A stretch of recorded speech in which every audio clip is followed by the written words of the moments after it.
সওগাত কবিগুরু রবীন্দ্রনাথ ঠাকুর। পুজোর পরব কাছে, ভাণ্ডার নানা সামগ্রীতে ভরা।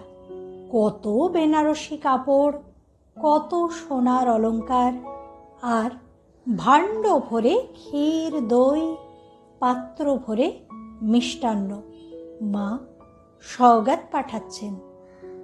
বড় ছেলে বিদেশে রাজ সরকারের কাজ করে, মেজ ছেলে সওদাগর, ঘরে থাকে না।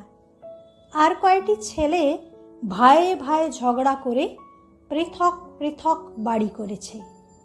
কুটুম্বরা আছে দেশে বিদেশে ছড়িয়ে। কোলের ছেলেটি সদর দরজায় দাঁড়িয়ে সারা দিন ধরে দেখছে ভারে ভারে সওগাত চলেছে, সারে সারে দাসদাসী, থালাগুলি রং বেরঙের রুমালে ঢাকা। দিন ফুরলো, সওগাত সব চলে গেল। দিনের শেষ নৈবেদ্যের সোনার ডালি নিয়ে সূর্যাস্তের শেষ আভা নক্ষত্র লোকের পথে নিরুদ্দেশ হলো। ছেলে ঘরে ফিরে এসে মাকে বললে, মা, সবাইকে তুই সওগাত দিলি, কেবল আমাকে না।